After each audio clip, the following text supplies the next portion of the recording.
El precipicio de Sils Maria. El día en que Nietzsche se encontró a sí mismo, el viento de Sils Maria desgarró su sombrero, y de golpe, el filósofo que perseguía dioses vio un abismo que era su propio rostro. Piedras, nubes y eco de campanas fundiéndose en una sola pregunta que ardía como a luz de medianoche.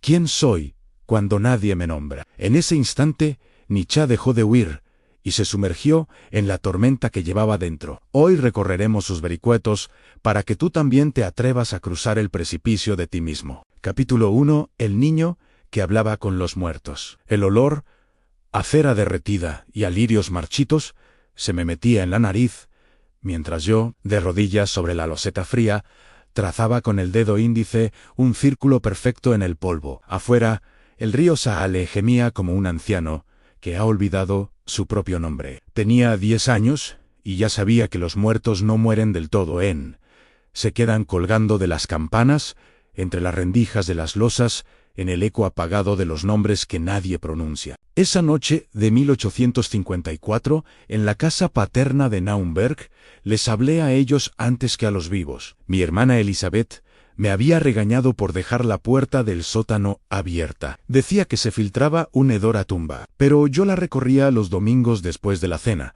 cuando el silencio se hacía más grueso que el pan de la cena. Me bastaba una vela de cebo y la libreta que escondía bajo el jubón. Allí anotaba las preguntas que los adultos se negaban a responder. ¿Dónde se esconde el alma cuando el cuerpo se enfía? ¿Por qué mi padre, el pastor, llora en secreto cuando cree que nadie lo ve? ¿Quién habla desde el interior de mi pecho cuando cierro los ojos? Una noche, el viento se coló por la chimenea y apagó la llama. Quedé en tinieblas, con la mejilla pegada a la pared de piedra. Entonces escuché una respuesta, no con oídos, sino como un pulso que me subía por los tobillos. Búscanos en lo que te aterra. La frase se quedó grabada en la piel más que en la memoria. A la mañana siguiente, robé una navaja de afeitar del botiquín de mi padre y corrí al cementerio de Santa Wenzel. Quería practicar un experimento en si sangraba sobre la losa de mi abuela muerta antes de que yo naciera. Tal vez ella se dignara a mostrarse. No fue un acto de romanticismo, sino de pura necesidad. Ansí los muertos podían dialogar. Yo debía aprender su idioma antes que el griego o el latín. La navaja resbaló y me abrió un corte en la palma. La sangre cayó sobre la lápide con un sonido sordo. Como una moneda que se pierde en el fondo de un pozo, esperé en el viento, apenas movió las sayas. Pero cuando el dolor empezó a latir con mi propio corazón, comprendí que la respuesta no vendría desde fuera en la herida, era ella misma la voz de los muertos, una boca abierta en mi propia carne. Regresé a casa con la mano vendada y los ojos brillando de un saber que no podía compartir. Elizabeth me preguntó si me había peleado con algún chico del pueblo. Le contesté que sí, que me había peleado conmigo mismo y había perdido. Mi madre me castigó sin postre. Yo me alegré. En cada privación era una moneda que depositaba en el banco de mi futura soledad. En el colegio de Forta, donde me enviaron al año siguiente, descubrí que los libros también están llenos de cadáveres. Homero, Esquilo, Heráclito, todos ellos respiraban polvo de siglos. Mientras mis compañeros traducían para aprobar, yo buscaba la grieta por la que el alma del autor escapaba todavía. Una tarde, el profesor Richel me encontró en la biblioteca, murmurando versos de Anacreonte, con la voz de un niño que quería despertar al poeta. En lugar de regañarme, me dio un ejemplar de la República de Platón.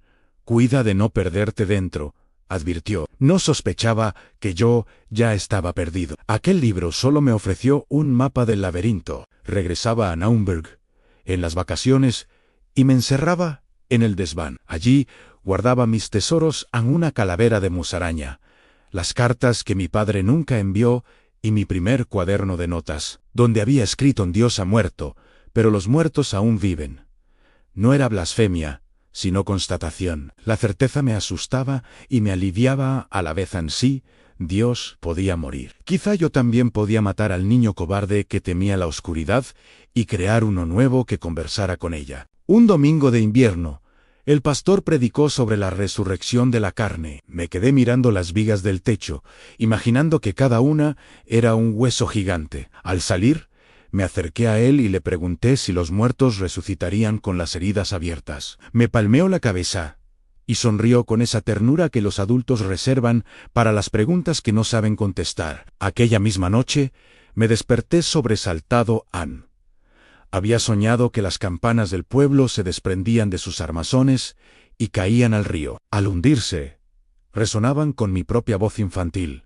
Conviértete en quien eres. No entendía aún el mandato, pero lo sentí como quien siente un diente nacer duele y promete a la vez. A los 12 años, ya había acumulado más preguntas que la totalidad de los feligreses de Naumberg. Cada respuesta que no llegaba dejaba un hueco.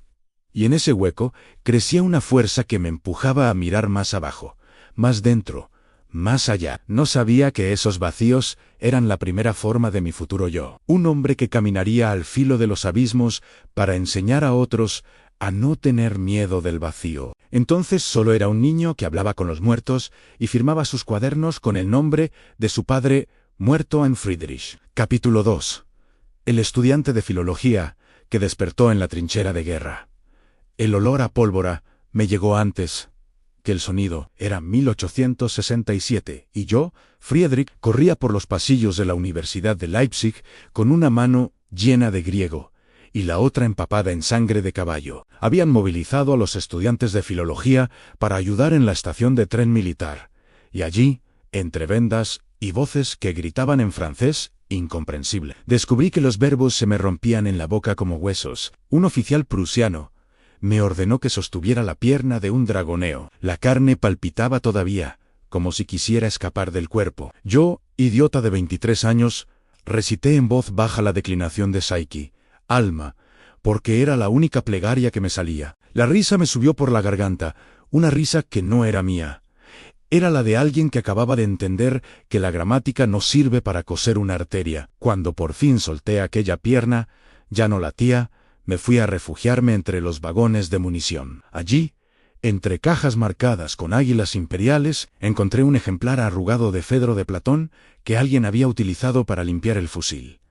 El papel estaba salpicado de polvo negro. Las palabras de Sócrates, borrosas, parecían hablar desde la otra orilla. Conócete a ti mismo. Me las leí en voz alta, pero el estallido de un cañón cercano me devolvió a la trinchera improvisada, en un foso de lodo, donde los cadetes escribían cartas con tinta que se mezclaba con agua de lluvia y orina. Uno de ellos, apenas un niño de 17 años, me preguntó si creía que los dioses griegos miraban desde el cielo. Antes de responder, una bala silbó sobre nuestras cabezas y él se agachó. Yo, en cambio, me quedé erguido, porque de pronto supe que ni Zeus ni Yahvé estaban arriba, estaban dentro de aquel muchacho que temblaba, dentro de mí que no temblaba, dentro de la bala que buscaba nombre. La noche siguiente la pasé en la biblioteca de la universidad, convertida en hospital de sangre. Sobre los mismos pupitres donde meses antes decliné aidos vergüenza, ahora yacían cuerpos que ya no ruborizaban. Me senté junto a un chico de ojos azules, cuya mandíbula había perdido la mitad. Intentaba decir mamá, pero solo salía un silbido. Abrí mi cuaderno de filología, y por primera vez no anoté la etimología de Tánatos. Muerte, dibujé la curva de su boca destrozada, la línea que la vida trazaba y borraba a cada segundo. Fue entonces cuando sentí que mis estudios eran una fuga. Yo perseguía la forma perfecta del verbo, mientras la materia se deshacía entre mis dedos. Al amanecer, me fui a la colina de los Rosenthal, donde solía correr para repetir versos de Esquilo. La hierba estaba llena de cascos de bala que brillaban como estrellas negras. Me tumbé boca arriba, y entre el humo de la ciudad que ardía en la lejanía, descompuse mi nombre en Ferrier-Riesch. En cada letra era un muerto que no había podido salvar. Me dije si vuelvo a Leipzig, si vuelvo a la filología, será para preguntar no cómo se conjuga el verbo ser, sino por qué queremos seguir siendo. La respuesta no llegó en griego, llegó en silencio, cuando el viento llevó hasta mí un papel arrugado. Era la hoja de Fedro que había rescatado. La tinta de Sócrates había desaparecido, pero el papel conservaba la huella negra del fusil en un agujero perfecto, redondo, como una boca que se tragaba todas las certezas. Bajé la colina, y antes de cruzar el puente sobre el Place, me quité el uniforme de reservista. Lo dejé colgado de un árbol, flotando como piel de animal muerto. Caminé desnudo, bajo la lluvia de octubre. Cada gota era una pregunta que me calaba hasta los huesos. ¿Quién soy cuando no tengo autoridad que citar? ¿Cuando ni siquiera tengo un nombre que no esté manchado de sangre ajena? Llegué a mi habitación, abrí los diálogos de Platón, y con tinta nueva, roja, porque era la única que quedaba en la tienda militar, escribí en el margen en Friedrich: ya no eres estudiante de palabras, eres estudiante de heridas. A partir de ahora, tu filología será la de los que ya no pueden hablar. Después, cerré el libro. Afuera los cañones seguían tronando, pero yo ya no oía declinaciones. Oía latidos que faltaban. Capítulo 3. El profesor que perdió a Lou y se encontró en la noche de Turín. Un carruaje cruza la plaza de Turín a medianoche y yo, desde la ventana de mi albergue, veo que el cochero azota al caballo hasta que el animal se derrumba. El látigo retumba como un nombre que se rompe en dos mitades. Anlou. Andrea Salomé. Cada golpe contra la grupa del caballo es un latido en mi pecho destrozado. Bajo corriendo, descalzo, envuelto únicamente en la bata que aún huele a agua de colonia de ella. La nieve me corta las plantas, pero no siento nada. Hace meses que la anestesia de la pérdida me gobierna mejor que la razón. El cochero me mira con ojos de carbón encendido y me dice: ¿también tú azotas lo que ya no puede responder?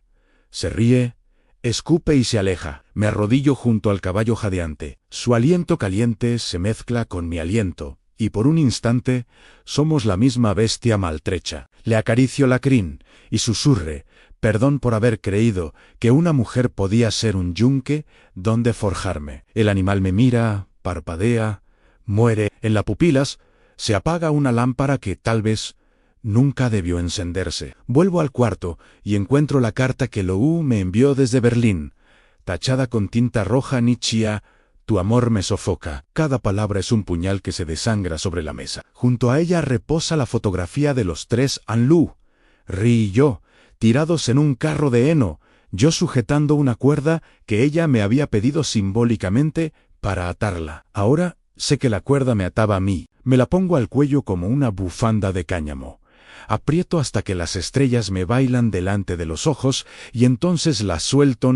No merezco ni siquiera la dignidad del ahorcado. La primera vez que la vi fue en San Petersburgo, 1882. Entró al salón con la gracia de un gato que sabe que es dueño del mundo. Paul Ry me había advertido: cuidado, Friedrich, esa mujer lee a Spinoza en el original y a los hombres en la versión que ella inventa. No le hice caso.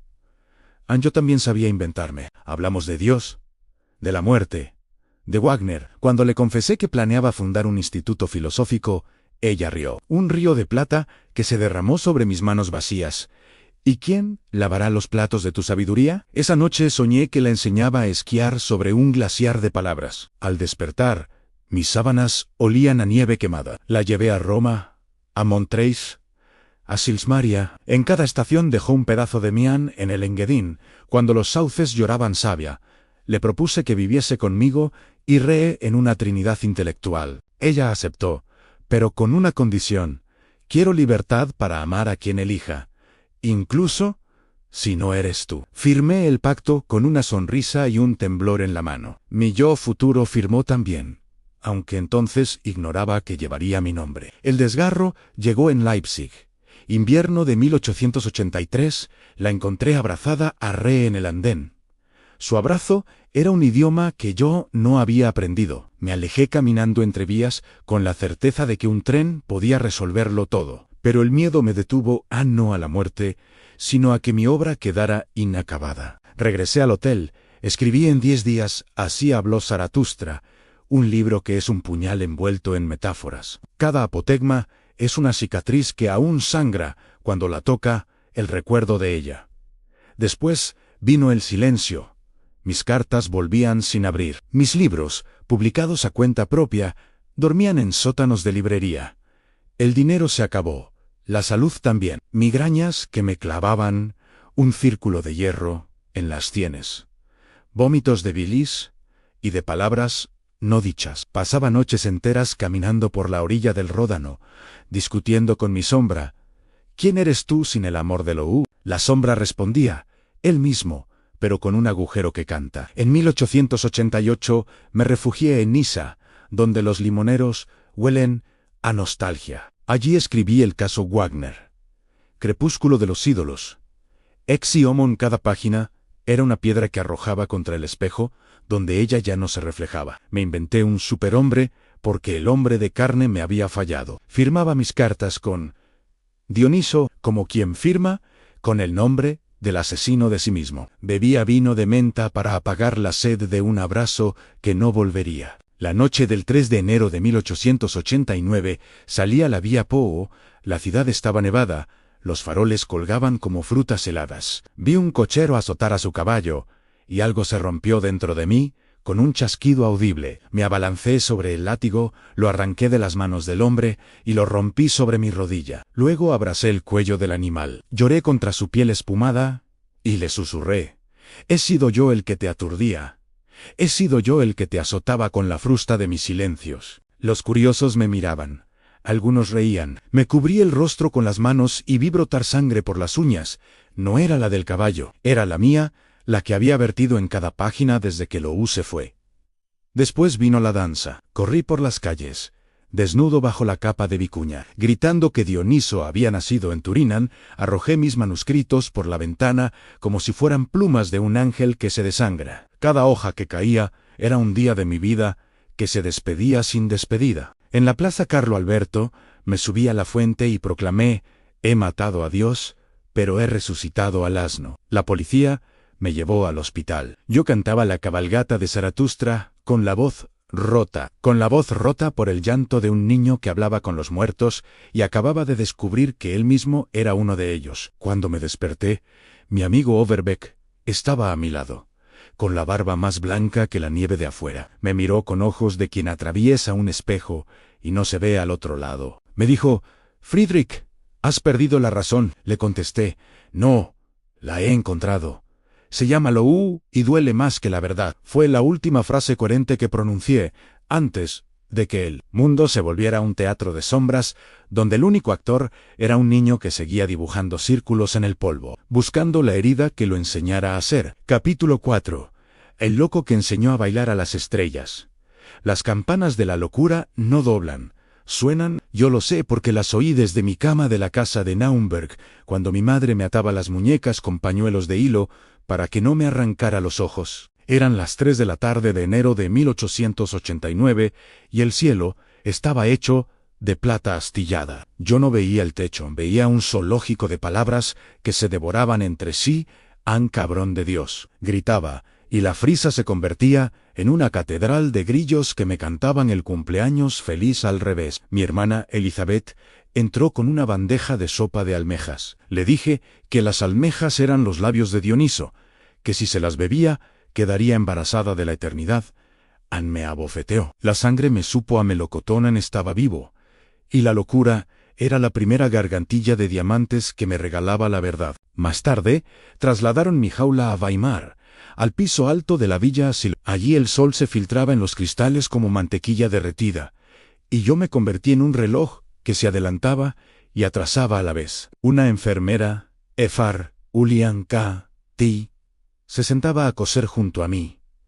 Yo le susurraba que su aguja era el eje del mundo y que cada puntada era un planeta que nacía. Se reía con miedo. Entonces, yo le cogía la mano y le hacía dibujar círculos en mi frente. «Aquí», le decía, «está el océano, que se olvidó de ser cielo». Ella anotaba mis delirios en un cuaderno negro. Un día le robé una página y escribí con mi propia orina: «En el que baila no muere, se vuelve constelación». Escondí el papel debajo del colchón de lana, donde dormían mis dientes de leche. Quería devolverlos al tiempo, a cambio de una segunda infancia sin miedo. Cuando llegaba la noche, yo me arrastraba hasta la ventana y le hablaba a la luna como quien le confiesa a la única amante que no traiciona. Le contaba que en mi cráneo aún ardían los teatros de Turín, que los caballos se reían de mí, que Lou Salomé había sido un cometa que me cortó la respiración y me dejó el universo abierto como una herida. La luna me respondía apagando las farolas del paseo. Entonces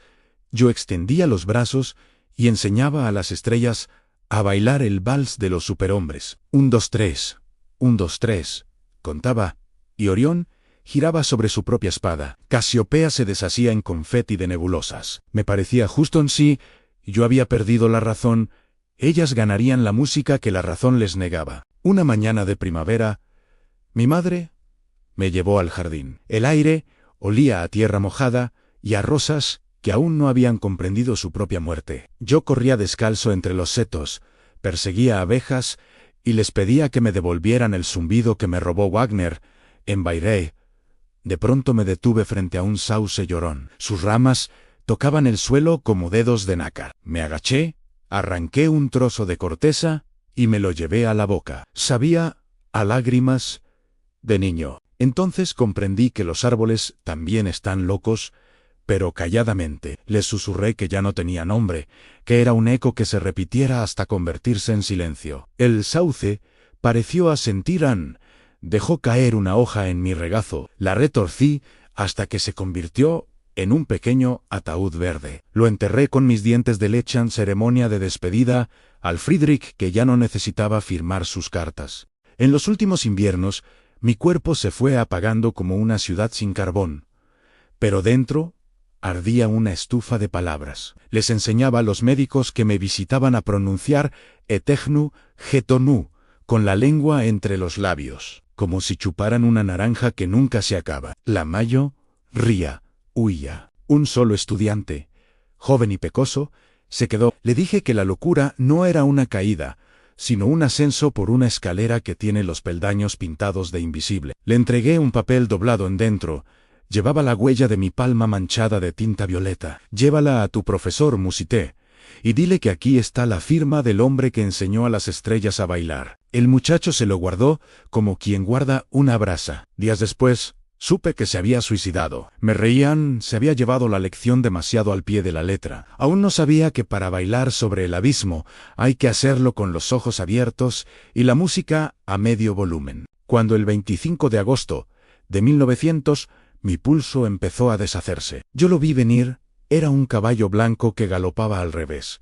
Llevándome de vuelta a Turín, mi madre lloraba a mi lado, pero yo ya no distinguía las lágrimas del agua del río. Le susurré que no temiera, aunque la locura era solo la antesala de una amnesia cósmica, que pronto olvidaría hasta el olvido. Antes de que se apagara la luz, alcé la mano y dibujé en el aire un arco iris de polvo. Cada color era un día de mi vida que ya no necesitaba recordar. Cuando el último color se desvaneció, sentí que las estrellas, por fin, habían aprendido el vals, y yo, que ya no era yo, me uní a su baile en un paso adelante hacia el olvido, un paso atrás hacia la gloria, giro sobre el abismo, reverencia al silencio. Tu eterno retorno, el ejercicio final que Nietzsche nos legó. Cierro los ojos y repito, ¿quieres este momento otra vez? Eternamente, la herida de mi palma vuelve a arder.